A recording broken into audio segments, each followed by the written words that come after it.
Blog Talk Radio.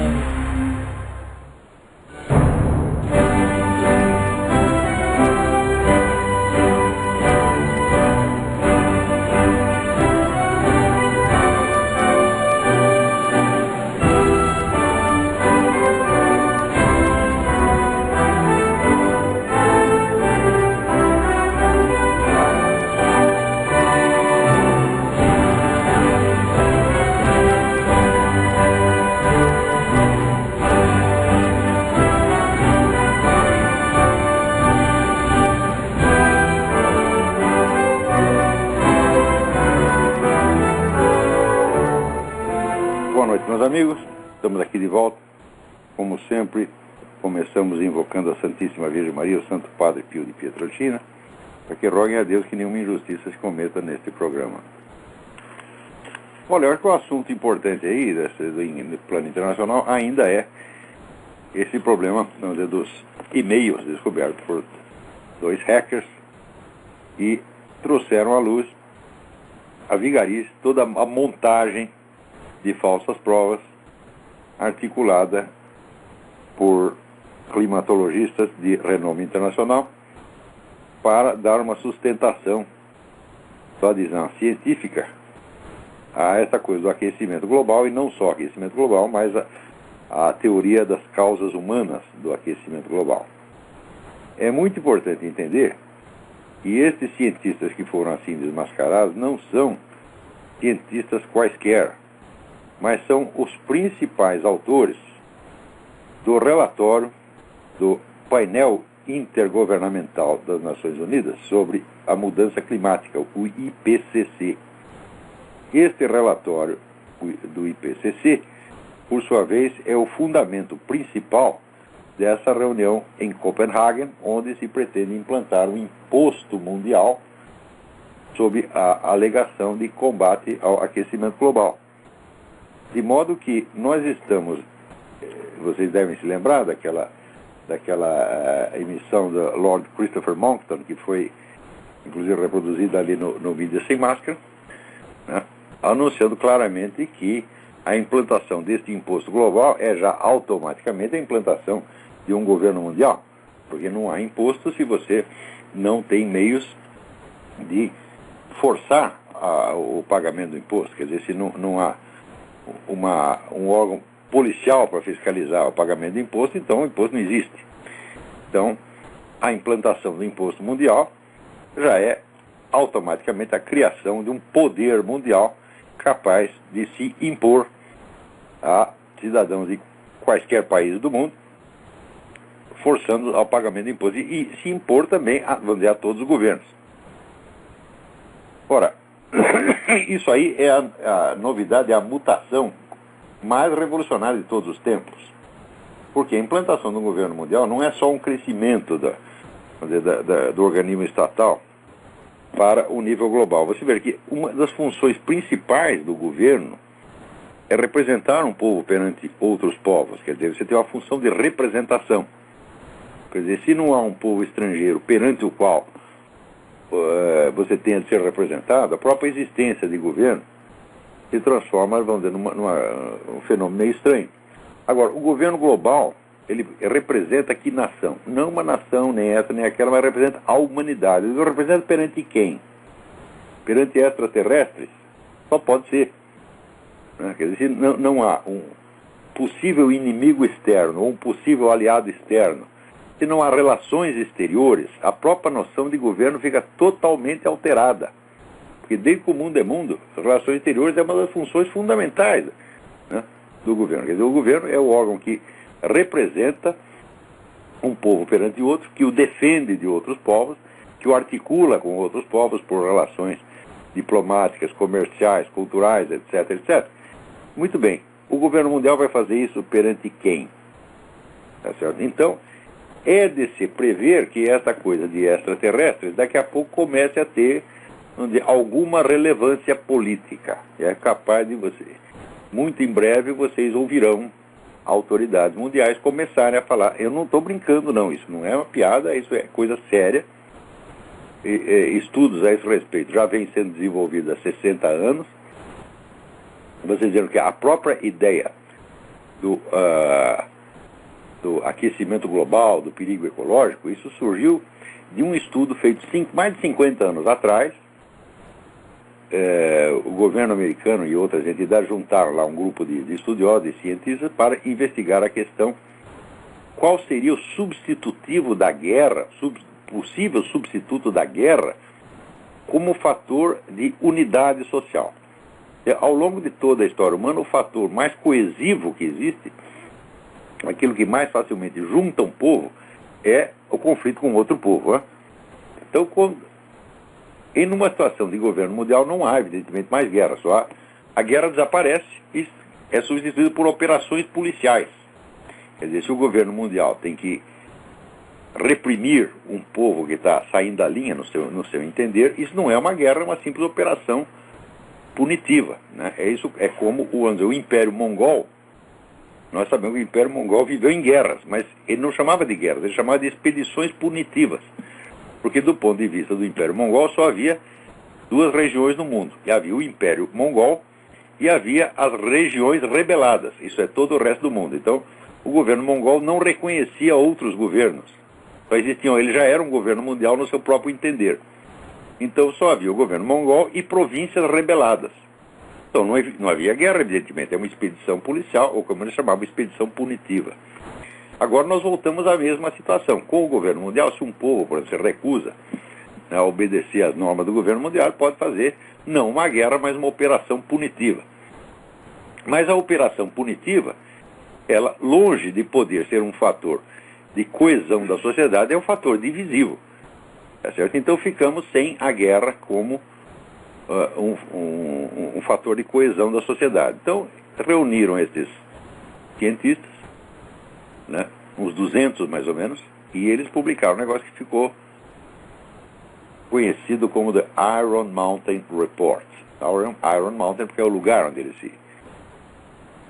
se reuniam.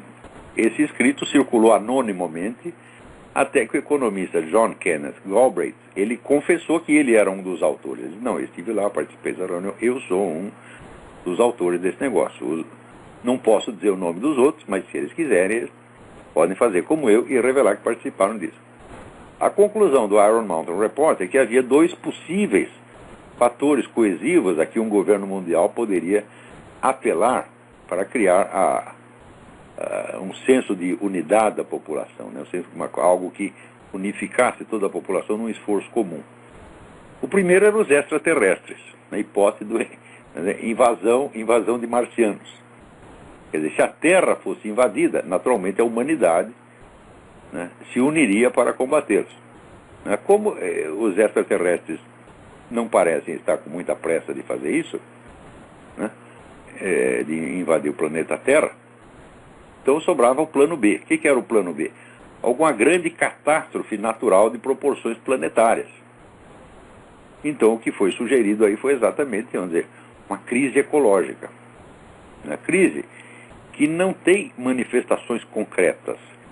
Crise que até hoje, ela é mais uma previsão do que uma realidade. Você tem crises ecológicas localizadas, como por exemplo teve o negócio de Chernobyl, tá? Mas acontece que crises ecológicas localizadas existem desde que o planeta apareceu.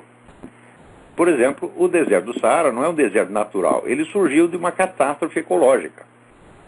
Ali, antigamente, havia floresta ali e sumiu tudo. Então, essas crises ecológicas existem desde que o mundo é mundo. E essa história de que é a indústria, a tecnologia que está criando, fala, olha, isso é apenas uma hipótese que jamais foi provada. Né?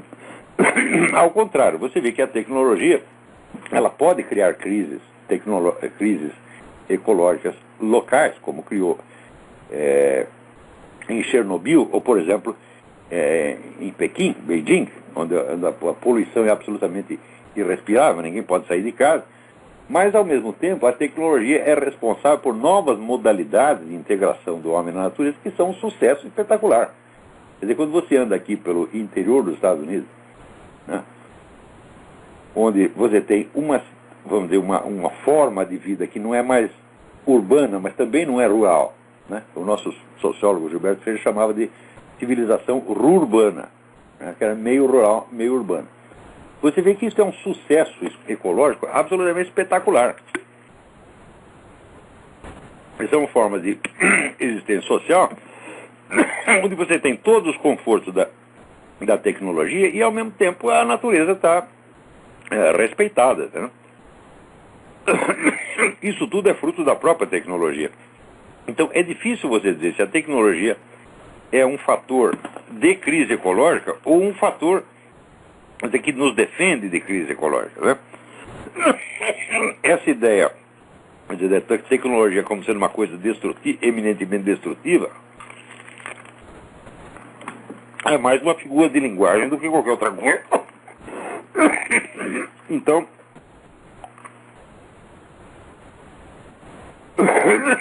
o que nós temos aí,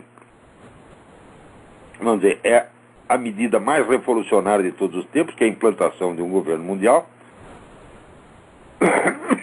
que vai não apenas centralizar o poder em escala planetária, mas vai mudar a própria natureza do fenômeno chamado Estado.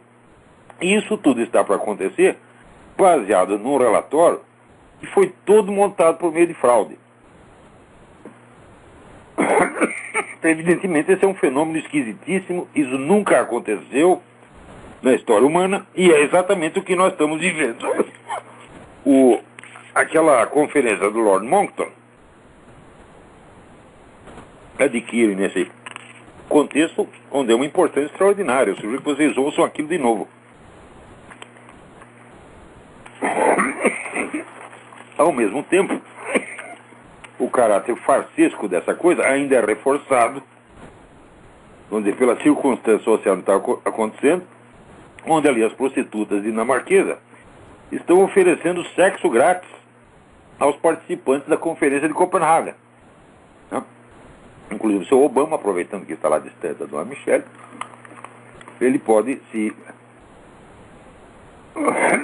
prevalecer dessa oferta que foi feita pela Sindicato Dinamarquês das Trabalhadoras do Sexo. São 79 prostitutas, onde você mostra o crachá da Conferência da Mudança Climática e você dispõe dos serviços eróticos gratuitos. Aquelas senhoritas muito bonitas, adoráveis, estão lá, então, à disposição desta elite científica, né, internacional, que vai salvar o planeta. Não é um negócio fantástico? Não. Agora, aqui o Halley Barbosa me escreve, aqui, ontem a Rede Globo, que lidera o alarmismo e todas as táticas de esquerda do nosso país, mostrou no Fantástico porque o CO2 é o grande vilão do pretenso aquecimento global. Por meio de uma repórter e painéis gráficos, ela dizia: veja este gráfico da variação da temperatura através dos tempos. Agora veja esse outro do aquecimento do planeta durante blá blá blá blá blá. Quando sobrepomos um gráfico ao outro, vemos que eles são praticamente iguais, o que quer dizer que a Terra está aquecendo mesmo. E que foi no período da Revolução Industrial que isso começou. Esse gráfico é arquiconhecido, porque quem colocou o gráfico em circulação foi o Al Gore, quando ele lançou o livro dele, a famosa Verdade Inconveniente, que é o título invertido, porque você já viu uma verdade inconveniente, né, ser publicada em toda a mídia mundial, aparecer na televisão, todo o pessoal do show business, está todo mundo agora anunciando uma verdade inconveniente? Você já viu uma coisa dessa? Quer dizer, essa é a própria inversão, essa é a coisa mais conveniente de todos os tempos. Quer dizer, esse pessoal em Copenhague, eles estão, vamos dizer, lançando na conta dos países, na conta de débito do país, a maior nota fiscal de todos os tempos. E são vários trilhões de dólares que vão ter que ser coletados. Quer dizer, por que nós temos que pagar esses trilhões de dólares? Sabe por quê? Porque aquela meia dúzia de vigaristas da Universidade de East Anglia, que é esse Dr. Philip Jones, Keith Briefer, Michael Mann e outros, né, combinaram entre si de falsear os dados para subscrever esse alarmismo do aquecimento global. E é por isso que tem que pagar. Quer dizer, é a criação de uma autoridade mundial com um poder extraordinário, é o lançamento do maior débito de todos os tempos, tudo isso em nome de uma empulhação total. Porque ao mesmo tempo que os caras estão fazendo isso, os próprios apóstolos do aquecimento global estão confessando que estão perplexos, porque a temperatura do planeta está estacionária e, na verdade, até diminuiu nos últimos 10 anos. Isso saiu na revista Spiegel, né? Olha, climatologistas estão confusos pelo intervalo do aquecimento global, que é um intervalo de apenas 10 anos, que faz há 10 anos que não aquece nada, né? Mas nesse mesmo momento, todos os caras estão confessando que o problema não existe, estão coletando trilhões de dólares para resolver o problema que eles mesmos estão confessando que não existe, né? E enquanto isso, né, a mídia está colaborando ativamente para a manutenção dessa mentira e sobre isso você pode procurar na mídia brasileira, então, que nenhum jornal, noticiário de televisão, comentarista está associando uma coisa com a outra. O chamado, né, como é que estão chamando aqui? Climate Gate, né? É o Climagate, né? Então, estão chamando, ninguém está associando o escândalo da Universidade de East Anglia com o encontro de Copenhague. E o encontro de Copenhague com a instalação do governo mundial. Eles falam como se fossem coisas completamente separadas umas das outras. Não. Os argumentos que justificam o lançamento desse imposto são exatamente aqueles montados por esses camaradas que acabam de ser denunciados como vigaristas. Agora, contra quem você vai recorrer contra o governo mundial? A quem você vai apelar contra o governo mundial? Tem uma autoridade superior? Não tem. Então acabou, você vai ter que... Você sabe que é empulhação, sabe que é vigarice, mas você vai ter que aceitar. Então, quer dizer, o governo mundial, automaticamente, ele cria, vamos dizer, a autoridade incontestável, indiscutível. É impossível desobedecer. É impossível ficar contra. E você não tem uma outra autoridade a que recorrer. Você vê, entre outras monstruosidades que tem o governo mundial, vem o fim do direito de asilo. Porque se no seu país, você é perseguido no seu país, você não tem contra quem recorrer, não tem a quem recorrer, você pode pelo menos fugir para outro país e se colocar sob a proteção de outro governo. São um dos direitos mais antigos da humanidade.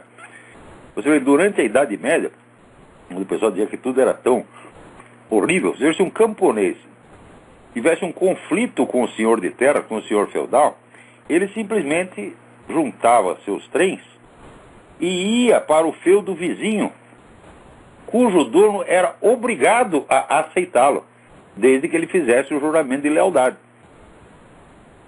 Quer dizer que o camponês estava garantido que ele não ficaria sem terra. Os sem terra são uma criação da modernidade, os sem terra são uma criação da Revolução Francesa. Antes não tinha sem terra, por quê? Porque todo senhor de terras era obrigado a aceitar o camponês que viesse de outra terra. E se não sobrasse mais lugar nenhum para ninguém, tinha sempre as terras da igreja, que era aproximadamente 30% da área total, que era de cultivo livre. Então não havia, durante toda a história do Ocidente, não houve um sem terra antes do advento da bendita Revolução Francesa. Ninguém ficar sem terra era a mesma coisa que, passarinho sem asa, não existia, né? Então, era o quadrado redondo. Então, isso aconteceu ao longo de toda a história humana. Então, os sem terra são invenção moderna. Ora, quer dizer, este direito de você ser recebido numa outra terra e protegido pelo governante ou pelo dono daquela terra, que é um dos mais antigos da humanidade e que existia numa época em que nem mesmo existiam ainda os estados nacionais. Quer dizer, os senhores feudais já respeitavam esse direito antes do advento dos estados nacionais. Esse direito vai acabar. Você tem um problema com o governo mundial, você vai pedir asilo político na Lua? Quer dizer, aí é bom que os extraterrestres nos invadam logo, para você poder pedir asilo em outro planeta. Né? Tá. Então, esse gráfico que o Globo mostrou é o gráfico do Al Gore. As duas linhas, né? Vamos dizer, da variação da temperatura, né? e o dos fatores tecnológicos que supostamente a causar, eles, de fato, as emissões de CO2, aumento da temperatura e emissões de CO2. De fato, as duas linhas coincidem, quando superpostas. Só que quando você põe as datas corretas, você vê que as variações de temperatura antecedem o aumento das emissões de CO2. Então, o gráfico demonstra exatamente o contrário do que a Globo e o Al Gore estavam dizendo. Isso já foi denunciado no mundo inteiro. Todo mundo sabe que é assim do jeito que eu estou falando. Agora, no Brasil, a Globo, que tem 75% da audiência, pega essa velha mentira já desmascarada, só que no Brasil ninguém sabe que foi desmascarada, e pode vender para vocês a mentira requentada, porque como ninguém sabe que a coisa já foi desmascarada, então você engole de novo, e de novo, e de novo, e de novo, e de novo. Estão entendendo o que é viver no Brasil? Viver no Brasil é ser feito de trouxa o tempo todo, o tempo todo. Não? Por que isso pode acontecer aí? Veja por que pode acontecer. Olha, saiu na revista Época esta semana, não? A pesquisa Indicador do Alfabetismo Funcional, INAF, divulgado pelo IBOP desta semana. Então, ali aparece que 32% dos brasileiros com educação superior são educação superior, com um diploma de educação superior. São analfabetos funcionais. O repórter da Época até brinca, diz, olha, se você está entendendo este mesmo artigo, tá certo? Então, você pertence à categoria, vamos dizer, de apenas 25% da população alfabetizada é realmente alfabetizada. Né? Agora, você imagina, né, a taxa disso aí entre professores universitários, que fazem parte, vamos dizer, da população dita letrada. Né? Então, quer dizer, se 32% dos brasileiros com ensino superior são analfabetos funcionais, quer dizer, 32% dos professores universitários também são, porque eles fazem parte dessa população com ensino superior. Ser analfabeto funcional significa o seguinte: você não incorporou na sua mentalidade o ensino primário. Falta-lhe ensino primário.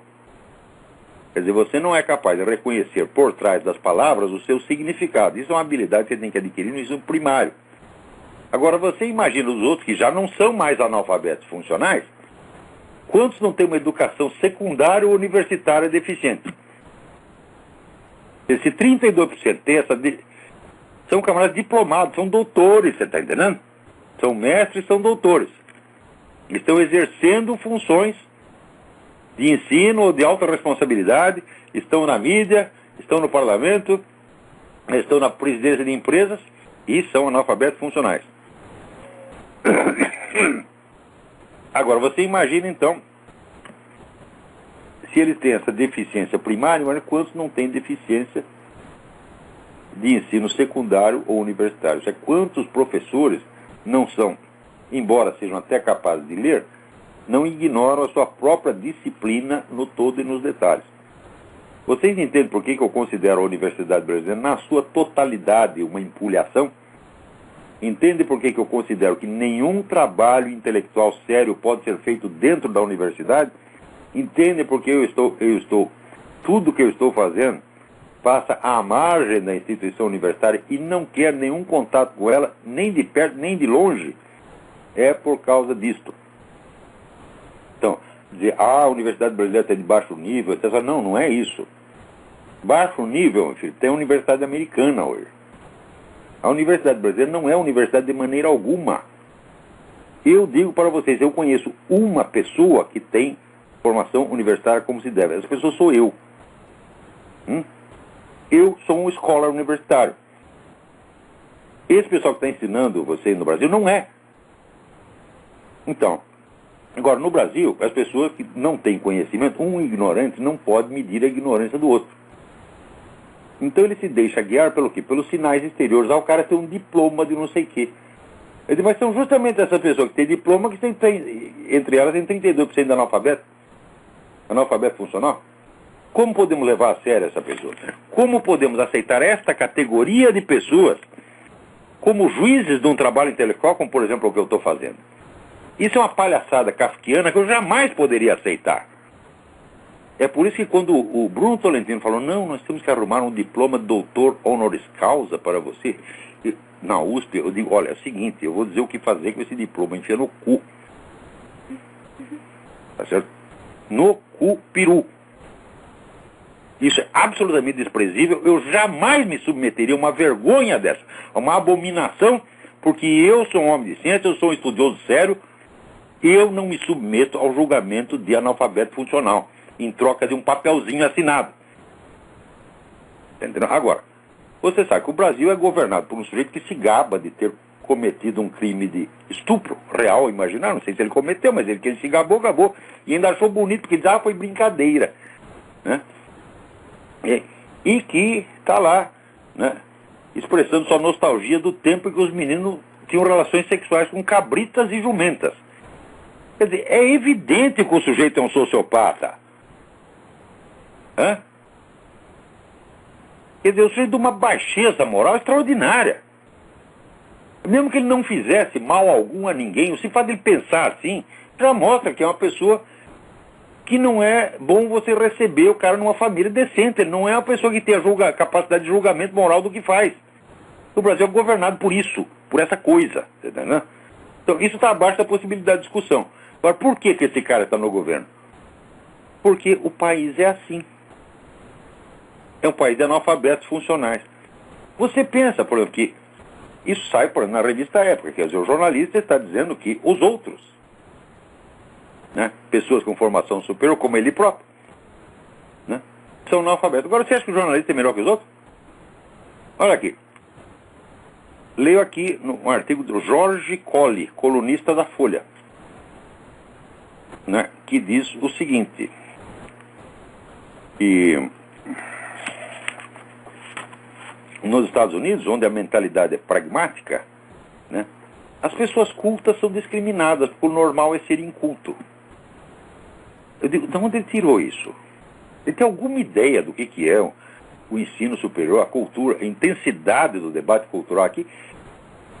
Gente, você imagina, por exemplo, no Brasil, você para fazer uma revista, houve várias revistas de cultura que duravam 2 anos, 3 anos e acabavam. Não existe uma única revista de cultura que consiga durar no Brasil. Nenhuma única. A que mais durou acho que foi a Anhembi, em São Paulo, que acabou. Sabe quantas revistas de cultura circulam aqui? São 20 mil. Hã? Então, essa ideia de que a americano é inculto, o americano não lê, eu digo, meu Deus do céu, isso mostra a incultura do próprio brasileiro. Cara, esse Jorge Colli, mesmo que ele tenha vindo aqui, esse pessoal que vem do Brasil, vem pra cá, eles vão na Disneylândia. Eles vão comprar radinho de pilha, tá entendendo? É isso que eles vêm fazer aqui, porra. Gastar dinheiro em loja e ir na Disneylândia. Então, nos Estados Unidos não tem cultura, eles são só consumistas. Ora, meu Deus do céu. Ora, existe um estudo, Richard Hofstadter, que chama o anti-intelectualismo nos Estados Unidos. Então, quando você vai ver o que é o anti-intelectualismo nos Estados Unidos, é uma coisa de intelectuais. Né? Eram intelectuais protestantes, religiosos, teólogos, né, que achavam que a atividade da inteligência não submetida à religião é um negócio pecaminoso. Então, se o sujeito estuda muito, mas não é religioso, então está no pecado. Então, o estudo, de certo modo, quando ele pretende uma independência em relação à religião, se torna pecaminoso. Essa foi a origem do anti-intelectualismo americano, quer dizer, um anti-intelectualismo altamente intelectualizado e de origem religiosa. O que o pragmatismo tem a ver com isso? Esse idiota não sabe nem o que é pragmatismo. Quando fala pragmatismo no Brasil, quer dizer um sujeito que só pensa em dinheiro. Então, pragmatismo, meu filho, é uma escola filosófica criada por intelectos de primeiríssima ordem, como William James, Josiah Royce, Charles Peirce e outros. Quer dizer, o pragmatismo é intelectualidade altamente requintada. Agora, no Brasil, quem quer que só pense em dinheiro, o pessoal diz que ele é pragmático. Aqui ninguém diz que isso é ser pragmático. Aqui dinheirismo é dinheirismo e pragmatismo é pragmatismo. Pragmatismo é a escola filosófica da qual os americanos se orgulham muito. Por ter tido pelo menos 3 gênios filosóficos lá, que são esses que eu citei. Isso não quer dizer que eu gosto da escola pragmatista, nem que eu aprecio, nem que eu assim, mas tem que reconhecer a capacidade dos caras. Quer dizer, um anti-intelectualismo baseado em motivos dinheiristas aqui nos Estados Unidos jamais existiu. Jamais existiu. O que existiu, quer dizer, na classe média, tem pessoas que têm essa mentalidade. Tá certo? Então, mas que isto seja a mentalidade do país e que isso seja significativo da cultura americana, não faz de jeito nenhum. O que é significativo é o anti-intelectualismo brasileiro. O brasileiro não é apenas contra intelectualismo, vamos dizer, laico. O brasileiro é contra todo e qualquer conhecimento. O fato de que um sujeito como Jorge Colli pode escrever uma coisa dessa na Folha, mostrando total desconhecimento, né, da cultura americana, tanto que ele dá como amostra da cultura americana. Eles querem ver como eles são anti-intelectuais. Eles criaram, né, o personagem do Dr. Lecter, né, o Dr. Hannibal Lecter, que ele era um sujeito muito culto, mas ele era um psicopata criminoso. Eu digo, quer dizer que todos os intelectuais que aparecem nos filmes americanos, tudo psicopata criminoso, né? E por causa de um personagem, ele coloca um personagem como se esse Thomas Harris, que é o sujeito que escreveu a história do Dr. Lecter, fosse o escritor americano mais significativo, quando aqui é um escritor de 40ª categoria, né? E depois ele ainda diz, olha, um filme da série Hannibal, realizado em 2001 por Ridley Scott. Eu digo, Ridley Scott é inglês. Como é que ele pode ser a expressão da cultura americana? Né? Então, primeiro,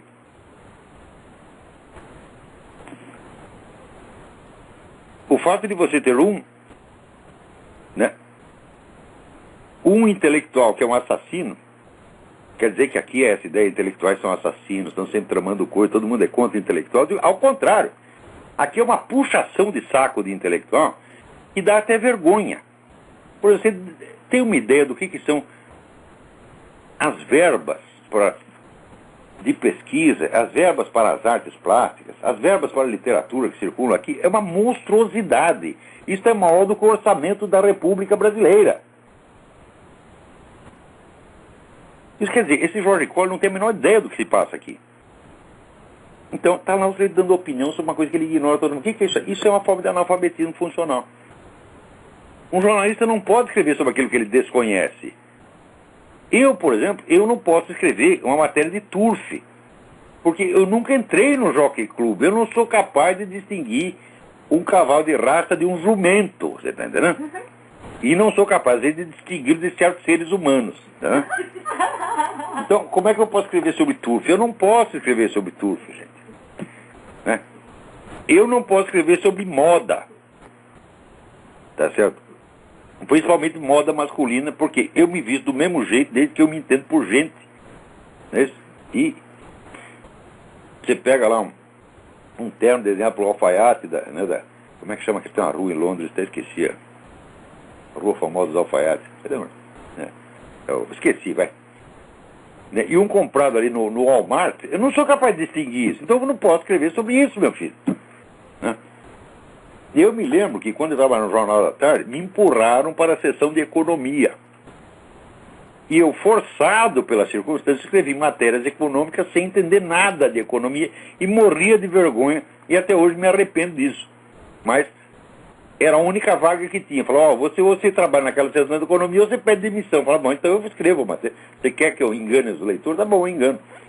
Muito mais tarde eu fui estudar economia, daí que eu vi as monstruosidades que eu escrevi. Mas não eram artigos assinados, eram meras notícias. Agora, mas se eu vou escrever uma matéria assinada de economia fingindo que sei a coisa, quando não estudei nada, eu nunca faria isso. Mas tá aí o seu Jorge Colli faz um cara escreve sobre cultura americana. Eu garanto que esse desgraçado não é nem capaz de ler direito em inglês. Né? Se fosse, entenderia que o que ele está dizendo não tem pé nem cabeça. Então, olha aqui, o analfabetismo solucional está disseminado no Brasil, a cultura superior acabou. Porque veja o que aconteceu no Brasil. Eu estou estudando no momento um livro muito interessante de um autor chamado Randall Collins, um dos maiores sociólogos do século XX. E o livro é uma espécie de uma sociologia dos intelectuais. E ele demonstra, olha, um livro de 1000 páginas, e uma das coisas que está bem demonstrada ali é que é o seguinte: é claro que a atividade intelectual tem aspectos políticos, mas acontece que a política dos grupos intelectuais, os conflitos dentro dos grupos intelectuais, são resolvidos por meios intelectuais. Quer dizer, você tem a discussão e alguém leva a melhor na discussão, né? E ele coloca ali, diz, olha, é uma constante da história, né, exaustivamente demonstrada, que quando você usa meios extra-intelectuais, por exemplo, meios políticos, que age através da autoridade política, ou da repressão, ou de campanhas de difamação, você usa meios intelectualmente inválidos para interferir numa discussão intelectual, o seu prestígio intelectual decresce e aquela corrente de ideias que fez isso acaba sumindo. E quer dizer, uma coisa é a disputa política pelo poder geral, no Estado, na sociedade, etc. Outra coisa é a política dos meios intelectuais, a política interna da classe intelectual. Ele diz, quando a política geral, a disputa ideológica, a disputa pelo poder, entra dentro da política dos intelectuais e procura determiná-la, a vida intelectual acaba.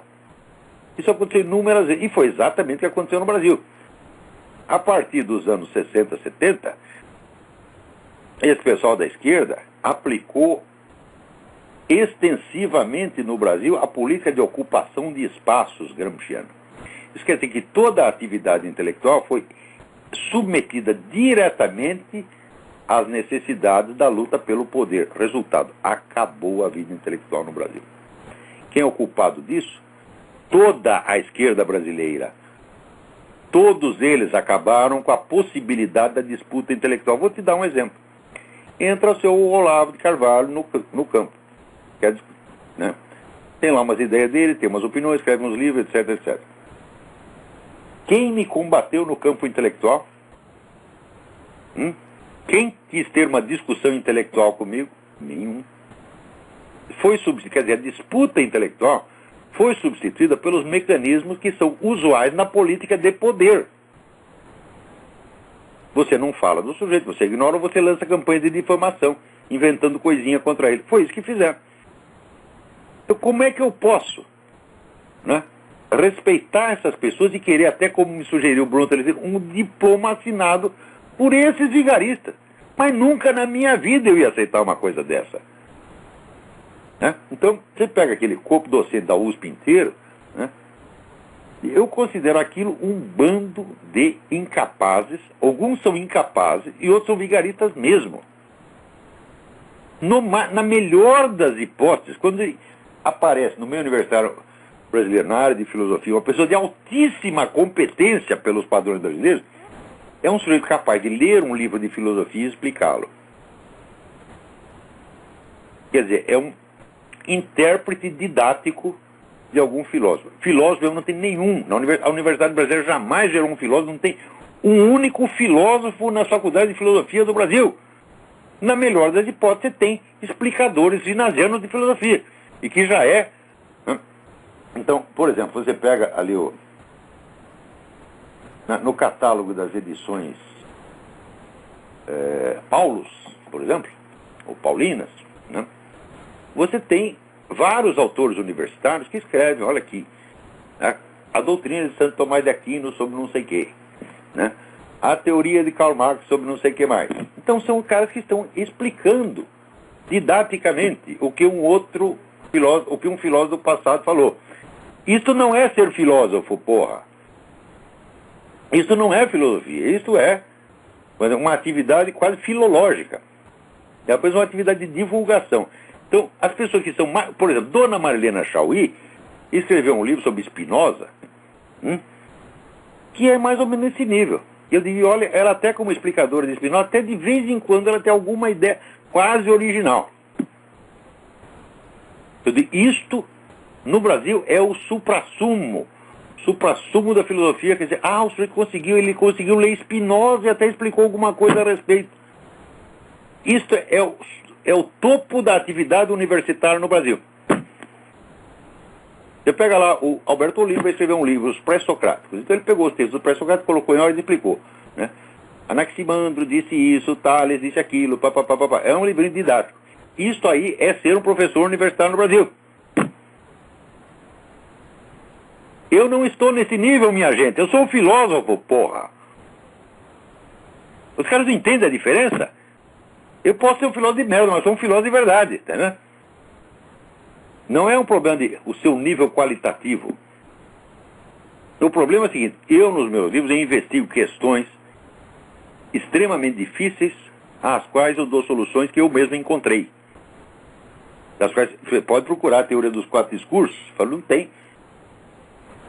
O último que resvalou no assunto foi Santo Tomás de Aquino. Tem 5 linhas de Santo Tomás de Aquino a respeito, de tudo que existe. Ou seja, você pega a minha teoria do império, que está exposta lá no Jardim das Aflições, aquilo, meu filho, a criação inteiramente minha. Foi uma questão que eu coloquei, eu investiguei e eu achei a resposta, certo ou errado, ela está lá. E assim por diante. Todo dia eu fiz uma lista das questões filosóficas nas quais eu procedi em investigações pessoais. Claro que a gente sempre se baseia numa tradição anterior, mas o conteúdo das soluções que eu dei é meu. Então, eu sou um filósofo, esses caras não são. Então, no máximo, professorzinho de filosofia. É por isso que não querem discutir comigo. Porque sabe que não tem gabarito. Ninguém tem na Universidade Brasileira, ninguém tem. Por quê? 32% deles são analfabetos funcionais. Quer dizer, 32% não tem formação primária. Mais 20% que não tem formação ginasiana e mais 20% que não tem formação universitária nenhuma e que nem sabe sequer o que é uma formação universitária. Está aí. Você completou 70%, 80%. Por que vamos levar a sério essa gente? Mas eu preciso do diploma para trabalhar. Então você é culpado também. Porque se você está na escola em busca do seu diploma, tá certo? E não de conhecimento, você está ajudando a perpetuar a empulhação. Então você perde o direito de falar da Universidade Brasileira porque você é ainda pior do que ela. Tem gente na linha? Alô, quem é? Alô? Alô? Caiu a linha. Alô? Alô? Alô, peraí, tem alguém tentando falar aqui, mas está tão baixo. Fala mais alto. Espera um instantinho. Não dá, essa ligação está muito ruim, desliga aí. Alô? Alô, quem é?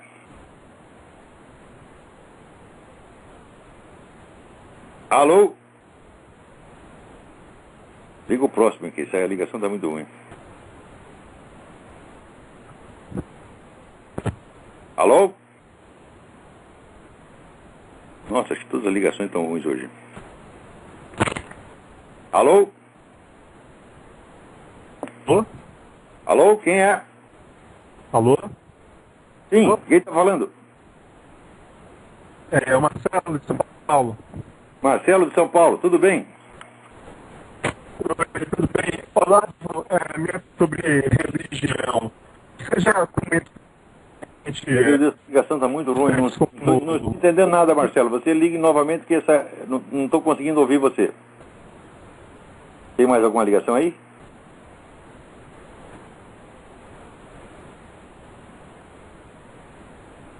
Alô?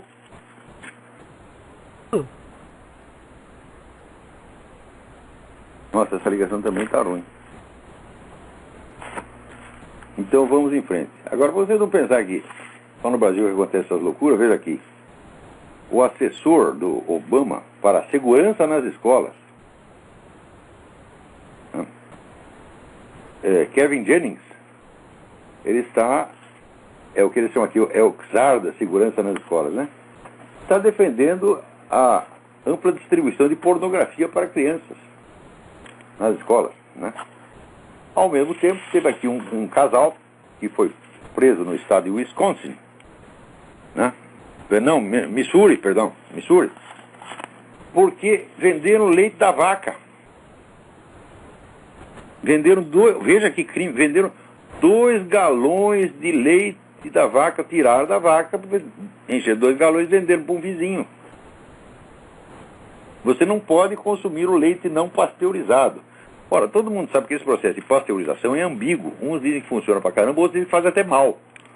Tá certo? Então, tem gente que não gosta do leite pasteurizado e prefere o leite direto da vaca, que é o leite que a humanidade bebeu durante a sua existência inteira, né? E que se fosse mortífero já teria acabado com a humanidade há muito tempo.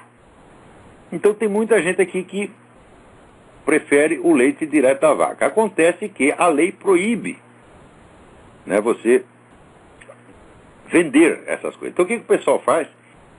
Eles loteiam a vaca. Você tem uma vaca e você vende ações da vaca. Tá certo? Então, vamos dizer, cada vaca tem 40 acionistas, então o acionista, ele tem uma quota de participação na vaca, ele vai toda semana buscar o leite da vaca aqui. E se alguém disser, está vendendo, fala, não está vendendo, a vaca é minha, eu sou acionista da vaca. E esse casal aqui, coitado, caipira, bobearam. Em vez de lotear a vaca, em vez de vender ações da vaca, venderam 2 galões de leite. Foram para a cana por causa de 2 galões de leite. Você vê o que é, vamos dizer, o Estado controlador, onissapiente e onipotente. Isso está piorando cada vez mais. Claro que ainda não chegou, né, no nível brasileiro, né? No Brasil, por exemplo, o coitado do empresário, ele vai passar a nota fiscal, o computador dele já está ligado no Ministério da Fazenda, é o Ministério da Fazenda que emite a nota fiscal. Ele não pode emitir sua própria nota fiscal. E já, né, debita o imposto na hora. Isso quer dizer, você não pode escolher que dia que você vai pagar o imposto. Você não tem o controle, vamos dizer, do timing da aplicação do seu capital. Nem isso tem. Quer dizer, isso não chegou, é isso nos Estados Unidos. Mas que eles estão imitando o Brasil, estão se brasilianizando rapidamente, estão. Se depender do Obama, vai ser tudo burocratizado aqui, né? Só que, primeiro, tem um negócio que não pode fumar, né, dentro de certos prédios. Depois não pode fumar na frente do prédio. Depois não pode fumar perto do prédio. Daqui a pouco tem uma lei que também não pode fumar longe do prédio, né? Tudo isso baseado, vamos dizer, em pesquisas que são a verdadeira empulhação. Né? Todas essas pesquisas sobre fumo passivo, sabe como é que elas são feitas? Né? São feitas por perguntas a pessoas que viveram em ambientes onde havia fumantes. Ah, você viveu em tal lugar, né? Aquilo fez mal para você? Daí o cara com a vaga recordação, sim ou não, e eles fazem uma estatística baseada nisto, minha gente. Por quê? Não há possibilidade científica de medir fumo passivo. É impossível. Então, foi na base da recordação de pessoas. Então, e é evidentemente, e sobretudo de pessoas que estavam doentes. Né? Então o que você acha que a pessoa respondeu? Fiquei lá, foi o fumo, aquele sujeito fumando aquele cigarro maldito que me matou. Quer dizer, é uma estatística feita de recordações puramente subjetivas. Não há medição alguma. Meu filho, onde não há medição exata, não há ciência.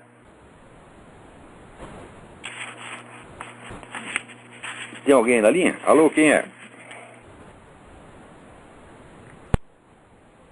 Alô? Alô, Olavo? Sim. Alô, Olavo? Sim. Marcelo, tá ouvindo? Perfeitamente, agora estou ouvindo. Pergunta sobre... minha pergunta é, o senhor já conveniente sobre tantos como Richard Dawkins e Christopher Hill, eles afirmam que não há provas da existência mentira. Então eu queria pedir para as provas filosóficas da existência de Deus. Por exemplo, os almos. Eu não estou ouvindo, agora ficou ruim mesmo. Se é que eu entendi, você quer saber o que eu tenho a alegar contra o Dawkins, Daniel Dennett, etc. O primeiro lugar que eu tenho a alegar contra eles é o total desconhecimento que eles têm do assunto do qual estão falando. Quer dizer, você não precisa entrar na matéria do assunto para discutir com eles, porque existem condições preliminares. Né? Dentro, vamos dizer, da técnica dialética antiga, tem um negócio que se chama ignoratio elenchi. Ignoratio elenchi é quando o sujeito que entra na discussão não sabe o que está sendo discutido. Esse é o caso de Dawkins e Daniel Dennett. Quer dizer, eles entram numa discussão sobre Deus, mas eles não têm conhecimento suficiente de uma uma só religião no planeta. A ideia que eles fazem de Deus é a ideia pueril, né? É mitos pueris. E quando esse invento, por exemplo, assim, citar São Tomás de Aquino, são citações que você vê que o sujeito pegou na Wikipédia. Tá? Eles têm conhecimento do assunto religioso de Wikipédia. Então eu não preciso entrar na matéria do argumento deles, porque o argumento está afetado de ignorância elenca. Eles não sabem qual é a discussão, não sabem qual é o tópico em discussão. Então, quer dizer, não merece o exame do conteúdo dos argumentos. Tá certo? Quer dizer, se o argumento é depositado em relação ao tópico em discussão, você não tem nem por que ouvi-lo. Por exemplo, o senhor Richard Dawkins pergunta: como é que Deus faz para saber tudo o que todo mundo está pensando? Quer dizer, ele imagina o seguinte: olha, existe aqui o pensamento humano, os seres humanos já estão pensando, daí vem um Deus de fora e ouve os seus pensamentos de fora. Então, essa pergunta é pueril. Ela não tem por que ser discutida. Quer dizer, o próprio conceito de Deus é contraditório com isso. Então, eu digo, olha, você volta para casa e estuda o assunto, né? E, na verdade, o que nós sabemos é o seguinte: não é que Deus ouve os pensamentos de todo mundo. É que os pensamentos de todo mundo são expressões, são manifestações de uma possibilidade universal que se chama Logos. Que é a razão divina. A razão divina quer dizer, a própria inteligência estruturante do cosmos. Você é uma expressão dela. Você pensa porque existe o Logos. Não é você que está pensando, né? E depois vem um Deus de fora para te escutar. Quer dizer, como é que se pode discutir uma pergunta pueril como essa? Dawkins e Dennett são charlatães, são vigaristas. Ora, aceitar a discussão com vigaristas, eu digo, só americano mesmo, é tão educado que trata esses camaradas com respeito, que não merecem. Né? E o respeito, você estuda o assunto e daí você faz uma objeção pertinente. Né?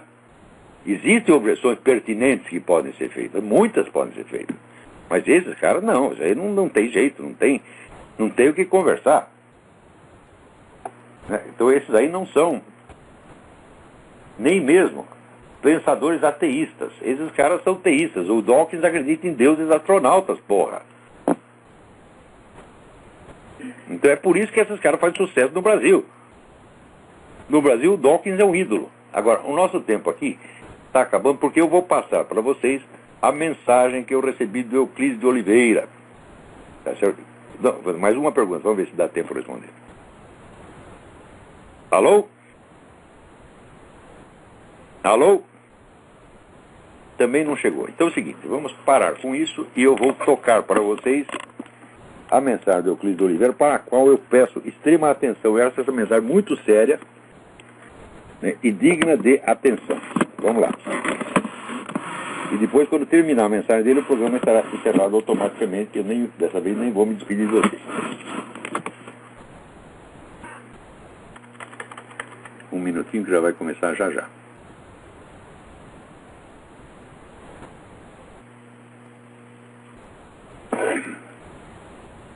Olá, Olavo. Quem fala aqui com você é Euclides de Oliveira Júnior. Já mandei uma vez um outro áudio para você, bem humorado do que esse que eu pretendo mandar hoje. Mas é o seguinte, já faz algum tempo que eu estou ensaiando para mandar isso para você, para falar com você. Até porque eu não sei como você vai entender isso, mas diante das coisas que têm acontecido e do que tenho visto e ouvido você comentar e falar, eu tenho certeza que você vai saber entender exatamente o que eu tenho para lhe dizer. Olavo, é o seguinte, eu vou começar contando uma história para você rapidamente, para você poder entender o que eu quero lhe dizer. Há coisa de 20 anos, eu já era cristão, mas eu tive 2 infartos. Na verdade, eu já tive 5. Os primeiros 2 eu estava com 30 anos. Eram infartos sérios. Me levaram para a UTI do hospital, em Araraquara, na ocasião. E eu, na UTI, eu estava passando muito mal. Meu coração batia 180 batidas por minuto. E a dor do infarto é uma coisa terrível, rapaz. É uma coisa tremendamente ruim. É uma dor, enfim, se você já teve cãibra em algum lugar do corpo, a dor do infarto é uma cãibra generalizada no seu tórax, né? Então é uma coisa assim, vou dizer para você, é insuportável. E com o coração disparado, a gente tem a sensação de que vai morrer mais depressa ainda, porque 180 batidas por minuto, você tem a sensação de que os seus órgãos vão sair pela boca. Não tem jeito de você segurar. E naquele momento ali eu estava na UTI sozinho. E eu, então, falei com Deus. Eu falei, Senhor, eu sei que eu estou às portas da morte aqui. Mas eu quero te dizer o seguinte, Pai. Eu gostaria de ficar vivo, eu quero ficar vivo. Mas não sou eu que decido isso. É o Senhor que manda. Agora, eu quero te pedir uma coisa, Pai. Eu falei, se eu tiver que ficar aqui neste mundo, eu quero ficar bom. Porque se eu ficar aqui dependendo de médicos e de remédios para poder viver, falei, eu prefiro que o Senhor me perdoe todos os meus pecados e me leve embora, porque eu estou pronto. Eu não quero ficar nesse mundo aqui dependendo de homens. O Senhor sabe que desde que eu me converti, eu sempre tenho pedido ao Senhor, que o Senhor sabe que está no meu coração, eu tenho orado para que o Senhor me ensine as tuas coisas. Porque eu não confio nas pessoas. Eu já tenho visto coisas absurdas demais para poder dizer que eu confio nas pessoas a respeito de ensinamentos quaisquer que venham da tua palavra. Eu quero que o Senhor me ensine. E se é para ficar aqui nesse mundo, eu quero que o Senhor me deixe bom, Senhor. Mas não sou eu que decido isso. Isso é a tua vontade que tem que ser feita e não a minha. Se o Senhor quer me levar, então eu peço que o Senhor perdoe os meus pecados. Que o Senhor abençoe minha família, porque eu tenho 2 filhos pequenos ainda, minha esposa e meus pais, eu sou filho único. Então para eles vai ser um choque muito grande. Então eu peço ao Senhor que os abençoe, que cuide deles e pode me levar que eu estou pronto, Senhor. Bom, Olavo, eu, sinceramente, eu não cheguei no amém, né? Naquele instante, assim, durante menos de 1 minuto, eu senti um calor imenso no meu tórax, um fogo muito forte, assim, que andou dentro de mim. Mas, assim, a dor do infarto mesmo em si, ela não foi embora. Amenizou, mas não chegou a ir embora. Mas imediatamente, assim que esse calor passou, eu olhei para o monitor e vi que meu coração batia a 73 batidas por minuto. Parecia um relógio. Bom, consequentemente, aquilo me deu um ânimo muito grande. Eu pensei comigo imediatamente, Deus me ouviu. Deus me respondeu, Ele quer que eu fique, né? Bom, a partir daquele dia em diante, minha vida tomou outro rumo. Porque, como Jó, eu dizia, eu sabia, eu conheço o Senhor de ouvir falar, mas agora os meus olhos te veem, né? Então, naquele dia em diante, eu senti, falei, Deus me respondeu, Ele quer que eu fique, Ele tem um objetivo. E, de fato, o tempo se passou. E aí entra uma coisa que eu não sei como você vai entender, mas eu tenho certeza que você vai saber interpretar isso corretamente. Você mesmo já disse isso aí, Deus fala conosco, né? Deus fala conosco. E realmente Ele falou comigo, só que não falou em sonhos, não.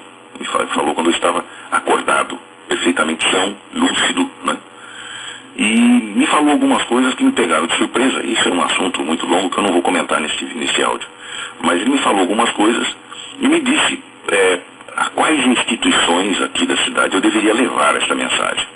Era uma mensagem dura, que dizia, meu povo está misturando doutrinas humanas com a minha palavra. Isso eu não admito. Eu não vou deixar isso continuar. Bom, pois bem, eu fui nessas instituições, algumas igrejas, e também uma reunião da ADONEP, que é a Associação dos Homens de Negócio do Evangelho Pleno, e levei esta palavra. Bom, evidentemente que você imagina a zombaria que foi, né? Algumas pessoas continuaram cutucando a orelha enquanto eu falava, outros palitando o dente, e quase ninguém deu atenção. Eu falei o que tinha para falar, né, com bastante cuidado, porque eu sabia que não podia chegar e falar, gente, tem uma mensagem aqui de Deus para vocês. Não é assim, né? Mas falei. E me retirei no final das reuniões, tudo, não voltei mais. Eu sei que foi uma zombaria, mas afinal de contas, em 90 dias, exatamente palavra por palavra que Deus tinha me falado, aconteceu. Aquelas instituições fecharam as portas, inclusive igrejas fecharam as portas. E as pessoas se dispersaram, porque aquilo estava simplesmente uma bagunça generalizada. Eram doutrinas as mais estranhas possíveis entrando no seio da igreja, se misturando com a doutrina da palavra de Deus, e aquilo ficou uma bagunça tão grande, Deus falou, chega, acabou. E acabou mesmo. Isso foi há 20 anos. Né? De lá para cá, muita água passou debaixo da ponte, eu me calei, na verdade, mas durante esse período o Senhor Deus também me chamou uma vez para levar uma mensagem a uma pessoa específica da minha família. E esse é um assunto que também uma outra hora qualquer eu posso contar para você. Mas, quando eu levei essa mensagem, na verdade, ao mesmo tempo eu recebi um chamado da parte de Deus para aquilo que Ele me fez ficar aqui na Terra para fazer, né? Ele me deixou ficar, Ele me curou ali naquele dia no hospital, mas Ele tinha um propósito para mim. E esse propósito é exatamente este que eu estou lhe contando. Mas, não vou dizer tudo aqui por causa do tempo também. Mas se você quiser saber qual é o meu chamamento, eu vou lhe dizer, eu vou te indicar na própria Bíblia, que foi o que eu ouvi inteiro, sem lembrar que aquilo estava daquela forma na Bíblia, mas está em Ezequiel, capítulo 33. Leia o capítulo inteiro, evidentemente descontando as partes que se referem exclusivamente a Israel, né? E que já foram cumpridas, evidentemente, mas lembrando que eu sou músico também. Quando você ler o livro de Ezequiel, capítulo 33, você vai entender exatamente para o que eu fui chamado. Bom, pois bem, e por que eu estou falando isso com você agora? Eu não quero dizer que esse meu chamamento me coloque numa posição especial. Eu não sou superior a ninguém. Muito pelo contrário, é uma situação em que a gente se vê inferiorizado diante dos outros. E eu não sou especial para Deus coisa nenhuma. Eu sou apenas um instrumento dele e ele faz isso com todos aqueles que o amam. Não necessariamente só eu. Mas todos aqueles que o amam, ele se comunica com essas pessoas. Ele fala, nós sabemos disso. Ele falou com você, quantas vezes ele já nos ensinou sua família, muitos amigos cristãos de verdade, você sabe que Deus fala. Então, só que tem, conforme está lá em Efésios, né, o apóstolo Paulo diz que existem funções, também lá em 1 Coríntios existem dons. Então, cada um dentro da sua especialidade. Né? Para você ter uma ideia de como a igreja funciona como corpo, eu quero lhe passar, não estou querendo aqui ensinar o Padre Nosso ao Vigário, por favor, mas vou seguir o comentário. Aquilo que você já sabe, e o restante, por favor, não leve em consideração como se fosse uma soberba da minha parte, não é isso não.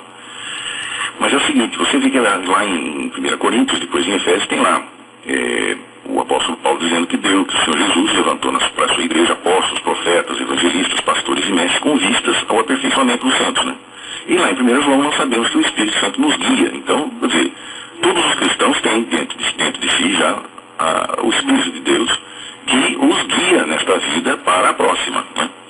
Bom, o fato é que dentro desses ministérios, alguns têm as suas especificidades. Você vê, a igreja atua como um corpo. Por mais que eu tenha sido chamado, havia coisas que eu não sabia. E você, através dos seus programas, dos seus textos, me trouxe aquelas informações, como eu já falei antes, que faltavam para a minha compreensão dos eventos, das coisas que estavam acontecendo. Eu sabia que tinha alguma coisa, mas eu não sabia exatamente ligar alguns pontos. E você, através daquela palavra que você trouxe nos seus programas, já lhe escrevi a respeito disso, eu fui sendo instruído. E fui, então, como parte desta igreja, o tijolinho, um tijolinho ensinou o outro tijolinho, e unidos pelo amor nós crescemos, né? Então, isso é a parte importante que eu queria dizer. Mas, também, né? Mas tem outra coisa que é fundamental que vem agora.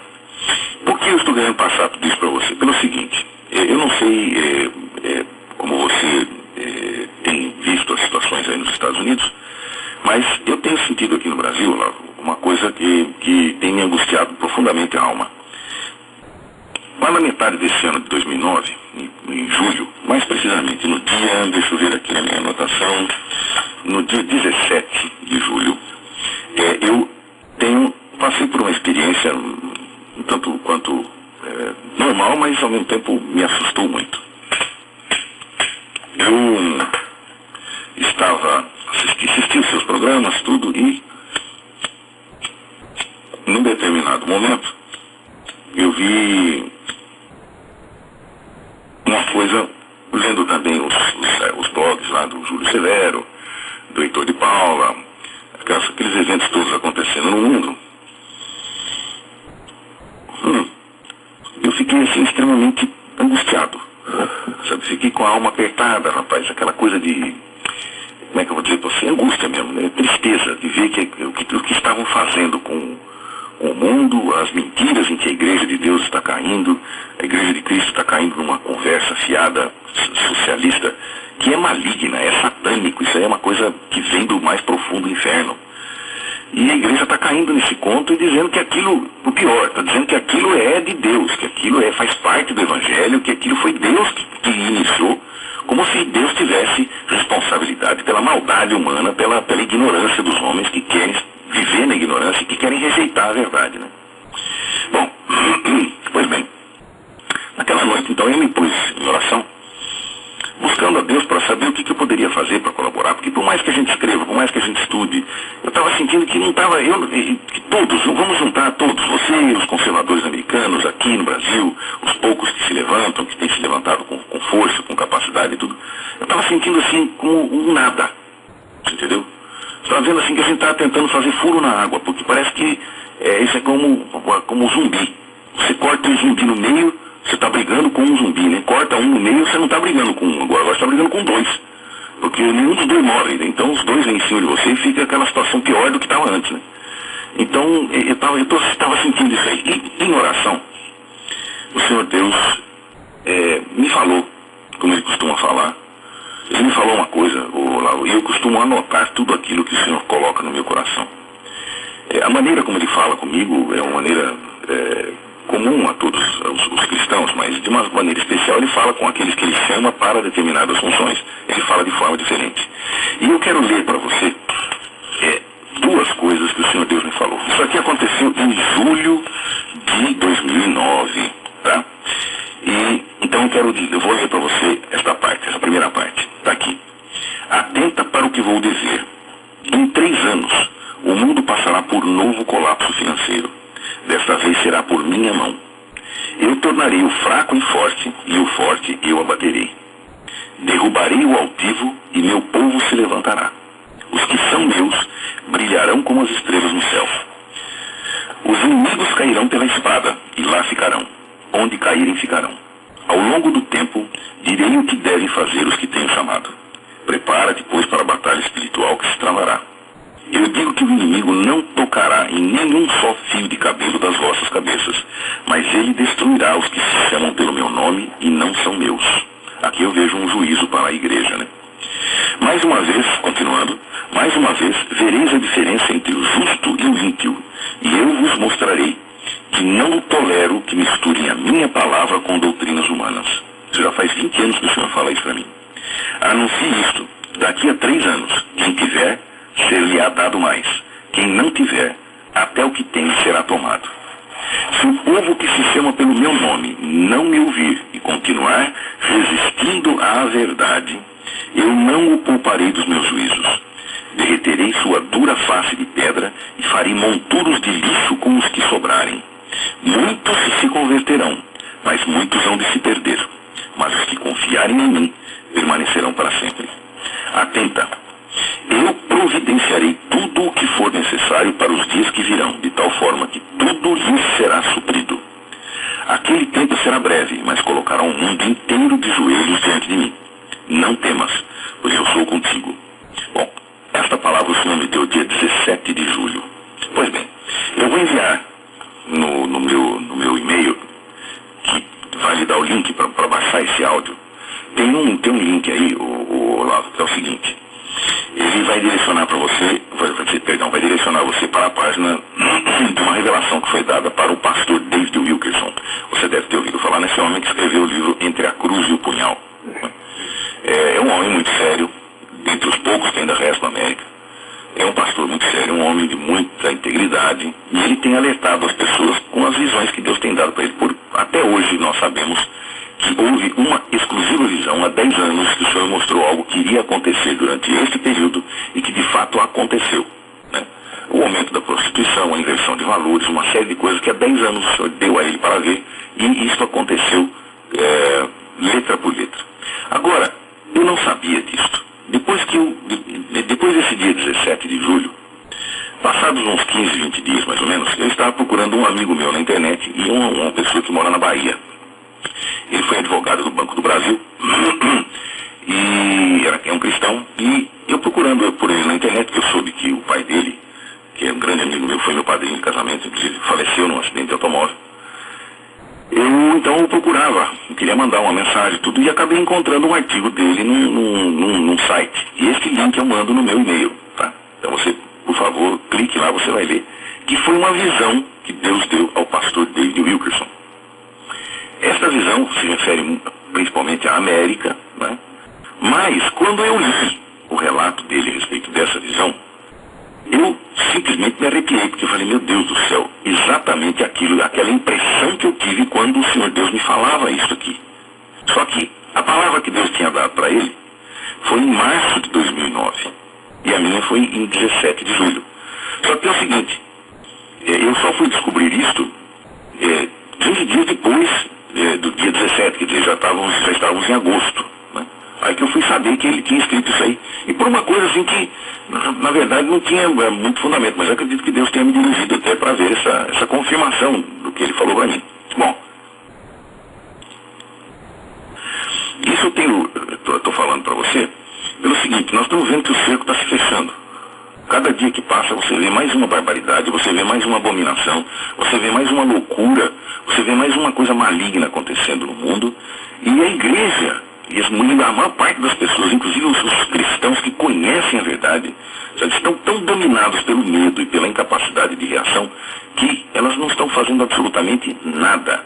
As pessoas estão ficando assim completamente desvinculadas da realidade e estão se esquecendo da verdade, que é Cristo. Então essas coisas são problemáticas demais e vão trazer juízos de Deus sobre os homens, principalmente sobre os ímpios. Né? Então, esta palavra que o Senhor Deus me deu dia 17 ficou no meu coração por um tempo. Aí passaram-se alguns meses e tal, e a coisa de um mês e pouco, minha mãe e meu pai tiveram um problema com um mecânico aqui, que se diz cristão também, mas fez uma coisa assim, sabe, cometeu uma baixeza muito grande com eles. E eu, naquele dia então, eu sabia que tinha alguma coisa estranha no ar, mas eu realmente não estava entendendo o que estava acontecendo. Fui orar novamente, e novamente Deus então confirmou uma palavra comigo, que eu vou ler, e é confirmação daquela primeira, né? Mas eu quero ler para você ter com você, e depois eu quero conversar um pouquinho mais. Essa palavra foi me dada no dia 13 de 11, que é 13 de novembro, né? Então começa assim: Filho meu, ouve as minhas palavras, ouça-as e as ponha por obra, e atenta ao que te vou dizer. Em 3 anos, se a minha igreja continuar surda aos meus profetas e não se voltar para mim, tendo somente a minha palavra pura, dada por meu espírito, e não se arrepender de ter misturado doutrinas de homens e demônios a ela, eu, o Senhor, porei o mundo de joelhos, e até meus filhos e o povo que se chama pelo meu nome, todos tremerão. O cálice da minha ira está transbordando, por causa do meu povo que mistura lodo com ouro e pedras preciosas coloca em focinho de porcos. O que farei será de tal assombro que o mundo inteiro tremerá. Naqueles dias, aquele que tem será dado mais, e é aquele que pensa que tem e não tem, até o que tem lhe será tirado. Portanto, filho meu, lembra-te de ouvir a minha palavra e praticá-la. Pede-me sabedoria para estes dias, e eu te darei. Mas ouve com atenção. Não desvie teus pés nem para a direita nem para a esquerda, pois aqueles que não estiverem em caminho reto e andando firmes sobre a rocha que é Cristo, estes cairão. Não disse eu que antes de fazer qualquer coisa desse vulto não avisaria aos meus servos, os profetas, antes que acontecesse? Pois assim eu tenho feito, e assim será. Ouve, meu povo, buscai-me todos de todo o vosso coração, em silêncio, sem algazarra, pois quero falar-vos. Buscai-me de toda a alma, de todo o coração e de todo o entendimento. Sede vós um só no Espírito Santo do Senhor, pois estes que assim estiverem sairão ilesos. Eu farei distinção entre o justo e o ímpio, e não vos ponhais em julgo desigual com os incrédulos, pois castigando eu os ímpios, eu não pouparei os justos por comungarem com ele. Assim, como eu disse que se Moisés e Elias estivessem ali, só aqueles homens eu salvaria da minha ira, assim será novamente. Andai comigo e purificai as vossas vestes. Eu sou o Santo de Israel e cumpro cabalmente o que digo. Eu sou o Senhor e não há outro. Andai comigo e ireis bem. Não temais, porque eu serei com os que me ouvirem e comigo estiverem. Então aqui finda-se a palavra que o Senhor me deu. Palavra. A questão é muito séria. É muito séria. O problema maior é que está no Salmo, não me lembro se Salmo 2, agora no seguinte: destruídos os fundamentos que poderá fazer o justo, né? E o que está acontecendo é exatamente isso. Os fundamentos estão sendo destruídos. Os fundamentos da fé, os fundamentos da moral, os fundamentos que mantêm ainda a humanidade em pé, não é? Estão sendo destruídos dia a dia. Por isso o Senhor vai interferir. Tá? Por quê? Porque a igreja não está fazendo a sua parte. Isso significa, Olavo, é uma coisa que não vem de agora. você sabe, você estuda isso há 40 anos, e você vê essas questões há 40 anos, muito embora só agora algumas pessoas estejam se dando conta do que é que você está falando, né? Graças a Deus eu tive a oportunidade de há uns 5 anos começar a ouvir você, embora aos poucos eu tivesse que ir juntando as coisas, para de repente naqueles dias em que alguns programas específicos que você fez foram cruciais para mim, para poder entender realmente o que acontecia. E também você deu aquela orientação para nós ouvirmos a palestra do padre Paulo Ricardo com relação ao marxismo cultural. Aquilo então foi para mim o fecho, né, aquilo fechou o círculo, e eu passei a compreender perfeitamente o que está acontecendo. Evidentemente, eu entendia, conforme o senhor me mostrava, eu entendia que alguma coisa estava errada, mas eu não sabia exatamente o que era, né? E onde estava o problema. Para mim, essa colocação de doutrinas humanas, de demônios, junto com a palavra dele, ela tinha uma outra conotação. Entendeu? Eu estava vendo a coisa de uma outra forma. E muito embora eu percebesse que havia assim, uma certa alteração em algumas coisas, mas eu não estava conseguindo identificar o ponto. Como você bem expôs, o padre também, agora eu vejo onde está o foco da coisa, né? E aí eu passei a estudar a coisa exatamente com relação a este foco. E eu estou vendo o seguinte, de fato, uma questão, como você falou, e o padre falou, inclusive, no seu último programa, é uma coisa que tem um envolvimento espiritual, sim. É uma coisa perigosíssima, é uma coisa que está transtornando a igreja e transformando a igreja, em vez de sal da terra, né, em apenas, como o Senhor Jesus falou, se o sal perder o seu sabor, ele deve ser lançado fora e pisado pelos homens. É exatamente isto que está acontecendo. O sal da terra perdeu o seu sabor, foi lançado à terra, né, e está sendo pisado pelos homens. A igreja está sendo achincalhada todos os dias, né? Satanás está rindo na cara do povo de Deus, porque este povo aceitou as mentiras dele e trouxe para dentro das portas da igreja e para dentro dos seus corações, principalmente, a mentira de Satanás. É um sofisma muito grande, perverso, como você sabe. E nessa questão sofística e tudo mais, eu não vou tentar nem entrar nesse assunto, porque eu vou falar com um filósofo e eu não estou aqui querendo, né, passar mais vergonha, né? O filósofo é você, não eu. Mas é o seguinte, Olavo. Essas questões são muito sérias, que você tem feito no seu programa, você tem alertado com tamanha força, com coisas assim impressionantes. Mas eu percebo que é como se nós estivéssemos falando para surdos, né? Você pode usar um megafone, você fala para surdos. Não resolve. Nós estamos assim, é lógico, não é que não resolve. Resolve porque para mim resolveu, para alguns poucos resolveu. Tem trazido, vamos dizer assim, iluminação ao entendimento. Isso é fundamental. Nós não podemos deixar de fazer isso, não é isso que eu quero falar, não. Nós não podemos deixar de fazer, não podemos deixar de escrever, nós não podemos deixar de atacar, não podemos deixar de falar e de expor a verdadeira humilhação que essas pessoas e essas doutrinas merecem, né? Mas eu estou sentindo o seguinte, nós estamos impotentes diante dessas coisas todas. Não resolve. Como eu falei para você, você corta um zumbi, você não luta mais com um, agora você luta com 2, né? E as coisas estão seguindo neste caminho. Então, Olavo, eu quero dizer a você o seguinte, se você quiser, eu transcrevo essa palavra, coloco ela no papel, digito para você, mando via e-mail, né? Porque parece que esses dias a minha conexão de internet está um pouco melhor. Então eu tenho que aproveitar e fazer tudo agora, porque depois eu só fico lendo. Aí, quando está ruim, eu não consigo mandar nada para ninguém. Mas agora eu estou conseguindo fazer alguma coisinha, então eu tenho que aproveitar. Se você quiser, eu mando para você arquivar aí, para poder ler com mais calma, porque ouvir é uma coisa, você lendo é outra completamente diferente, né? Você tem tempo para meditar naquilo, você tem tempo para ruminar, vamos dizer assim, as palavras de uma forma diferente.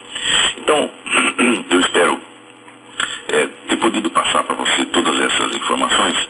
Eu quero dizer a você o seguinte, por favor, não me julgue como uma pessoa soberba, eu não tenho nenhuma, vamos dizer assim, nenhuma glória, porque Deus tem mostrado isso para mim, porque Ele não mostra só para mim, Ele tem falado com os servos dele, né? E eu não sou o único, nem sou o portador da verdade, não é isso? Tanto que Paulo diz, quando falar em profetas na igreja, falem 2 ou 3 e os outros julguem, né? Então essa palavra dita pelo profeta tem que ser julgada e evidentemente eu espero que você o faça também. E há uma coisa que é muito importante, que eu vejo no Novo Testamento, como um exemplo que está lá, é que o profeta Ágabo, certa vez, pegou o cinturão de Paulo e disse, É aquele que o dono desse cinto indo vai subir para Jerusalém, ele será, para Roma, né, ele será perseguido, enfim, vai sofrer opção de coisa aqui. E aí Paulo então responde da seguinte forma: o Espírito Santo expressamente me avisa que por onde eu passar, eu já sei as perseguições que virão. Né? Então eu sei, eu estou pronto até a morrer por Cristo se for necessário. Quer dizer, o que o profeta Ágabo havia falado para Paulo, Paulo já sabia no seu coração. Então o profeta veio para confirmar. Nesse caso, em que o que eu estou passando para você, atuando como um profeta de fato, eu tenho certeza que já estará no seu coração isto. E eu só venho então para confirmar ainda mais isto. Então eu quero pedir a você que faça exatamente como o Senhor tem falado. Aqui não há distinção doutrinária, Olavo. Nós temos realmente, tem algumas doutrinas, que eu sou protestante, nós temos algumas doutrinas que são diametralmente opostas. Mas se há um diâmetro, então nós temos um centro. E o centro é Cristo, e é neste centro que nós temos que estar firmados daqui para frente e unidos como um só nele. Porque quando o fogo descer, ele vai pegar os que não estiverem protegidos pela muralha de fogo, que é o Senhor ao nosso redor. Não é? O Senhor já disse que ele é muralha de fogo ao redor do seu povo. Então, quanto mais alta é a força que Satanás faz, quanto mais alto é o ataque que ele move contra o povo de Deus, mais alto é o muro que Deus também levanta ao redor do seu povo. Mas o Senhor fará isto para nos orientar e também para purificar a sua igreja, porque os fundamentos estão sendo destruídos. E destruídos os fundamentos, que poderá fazer o justo? Nada. Isso nós sabemos. Então, Olavo, eu levo essa palavra a você.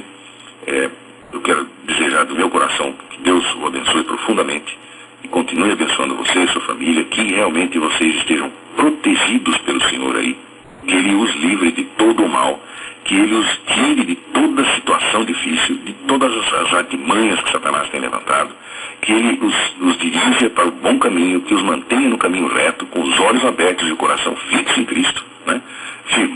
Firmados todos na fé, você e sua família, os que estão aí perto, os que estão longe, né? E que o Senhor lhe oriente para fazer com esta palavra aquilo que você achar conveniente, aquilo que o Senhor lhe disser, que lhe dirija para você usar isso. Veja também, por favor, esta visão do pastor David Wilkerson, tá certo? E se tem um livro dele chamado The Vision, eu não vi aqui no Brasil. Aqui parece que já está traduzido com a visão, mas eu ainda não encontrei, né? Se você encontrá-lo aí nos Estados Unidos, procure, porque esse livro foi, se não me engano, eu não vi, mas pelo que li as resenhas, alguns comentários, ele trata de uma visão que me parece já ocorreu durante esses últimos 10, 12 anos passados. Eu não vou dizer para você o que é, nem se estou certo nessa coisa, porque foi o que me pareceu dos comentários, então eu vou passar para você apenas para que você se informe melhor.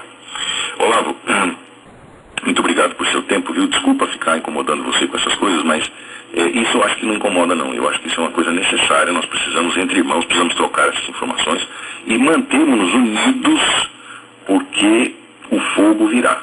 Isso, olha, Olavo, durante todos esses 20 anos que o Senhor, que tenho andado com o Senhor e o Senhor tem andado comigo, esse Deus de quem eu sou e a quem eu sirvo em meu espírito, todas as palavras que Ele me deu, nenhuma delas falhou. Nenhuma. Leia, junte ao seu conhecimento aí, a essas palavras, a leitura do profeta Jeremias, capítulo 23, dos versículos 16 a 20. Tá? Nos últimos dias entendereis, diz o Senhor. Então, eu não sei quando serão esses últimos dias, quando começará o período tribulacional. Ninguém sabe. Mas o fato é que me parece que eles não estão muito distantes de nós. Sabe? A coisa não está muito boa, não. E eu tenho comigo ainda uma coisa. Pode ser que, se a igreja não se levantar, pode ser que esse período tribulacional comece. Porque os fundamentos podem ser destruídos, né? E destruídos os fundamentos, o justo não pode fazer mais nada. Então é uma coisa que realmente a gente tem que estar com os olhos abertos. Tá bom? Olavo, desculpe tomar seu tempo, que novamente que Deus os abençoe bastante, e pode contar comigo aqui, embora eu não tenha assim, toda aquela desenvoltura que eu gostaria para poder escrever as coisas, mas também tenho feito algumas coisinhas e espero que você busque essa visão do pastor aí, tá? Já que eu sei que o padre Paulo esteve aí na sua casa, não sei se ele ainda está aí, busquem o Senhor de fato, ele também é um ministro de Deus, então ele tem responsabilidades, ele tem as orientações do Senhor, tomem cuidado, tomem muito cuidado. E eu quero falar aqui para os meus irmãos católicos o seguinte, por favor não entenda isso como uma ofensa, Olavo, não, de maneira alguma, mas é o seguinte, a Igreja Católica é maioria, e a Igreja Católica tem lideranças específicas, tá certo? O cuidado que vocês devem ter é muito maior. Porque uma vez destruída uma liderança é como aquele joguinho de dominó, se derrubou uma pedra, cai o resto. Não é? E é preciso muita atenção. Nesse ponto, os evangélicos têm uma certa, vamos dizer, tem e não tem, mas tem uma certa vantagem porque são mais dispersos. Então é difícil com um tiro só, você não derruba todos de uma vez. Mas de qualquer maneira, essa porcaria está entrando avassaladoramente em todas as igrejas, sem distinção, porque o alvo é o cristão, esteja ele onde estiver. Então, só apenas digo isso porque a Igreja Católica é grande, é maioria no mundo. Então, é um perigo porque se você imaginou, eu imagino que muita gente não vai dar atenção ao que Deus diz, mas vai dar atenção ao que o homem pode dizer. É o que o homem está dizendo, que pode influenciar. Você não, o padre Paulo não, alguns outros cristãos católicos não. Mas a maioria não é assim, você sabe, principalmente aqui no Brasil, que a maioria já é massa de manobra, já está assim, marxista, o Satanás dá um toquinho de dedo, todo mundo segue para um lado, dá um toquinho de dedo, todo mundo segue para o outro. Quer dizer, é uma coisa absurda, vil, e nós precisamos ficar muito atentos com isso, porque o alvo agora são aqueles que não dobraram seus joelhos a Baal, né? Aqueles que não foram enganados, porque os que foram enganados já estão ali, todos eles debaixo do mesmo teto. Agora, os que não dobraram os joelhos a Baal ainda, agora são alvo. Então, nós precisamos ficar muito atentos e estar com muito cuidado, porque agora os alvos seremos nós. Entendeu? Por isso que eu estou dizendo essa palavra, por favor, não interprete nada como se eu estivesse fazendo alguma afronta à Igreja Católica, como eu vejo aí muitos cristãos protestantes fazerem. Então, por favor, não leve nesse sentido, porque as diferenças doutrinárias são muitas, mas aqui não é doutrina que está valendo, não. Está valendo a nossa salvação mesmo. E salvação só tem um, é Cristo. E aí não discutimos jamais. É só ele e não tem outro, né? Então tá bom, Olavo, eu te agradeço bastante. Por favor, eu peço que você entenda isso que estou fazendo da forma mais respeitosa possível. Não é nada contra. Apenas estou levando isso para vocês como uma orientação que tenho no meu coração e eu não posso me calar. Se você ler lá em Ezequiel 33, você verá. Se eu me calar e vocês fizerem alguma coisa errada, vocês não especificamente, mas outras pessoas aqui, o Senhor Deus me tem colocado diante, fizerem alguma coisa errada e elas morrerem em seus pecados, Deus vai cobrar de mim. E eu não quero deixar isso para depois não, porque isso é muito sério. E eu sei que com Deus a gente não brinca não. Ou a gente obedece, custe o que custar, até a vida se for preciso, mas obediência é o que Ele quer. Ele não quer sacrifício, Ele quer obediência. Tá bom? Olavo, Deus abençoe você. Dê um grande abraço no Padre Paulo. Diga a ele que, embora ele seja um padre, e ele que seja um ministro, mas eu também, como cristão, quero dizer que Deus o abençoe bastante, que ele tenha bastante saúde e bastante entendimento para esses dias que virão, porque ele é um alvo certo. Certamente ele é um alvo potencial. Então que Deus o livre de todo mal, que dê a ele bastante sabedoria, entendimento, firmeza na fé, porque a coisa está pegando. A coisa está muito pior do que a gente imaginava. O mundo espiritual está assim, em polvorosa. Principalmente os demônios estão achando que estão conseguindo fazer alguma coisa, embora não sei, eu não entendo esse tipo de burrice, mas eles sabem que o fim deles está próximo.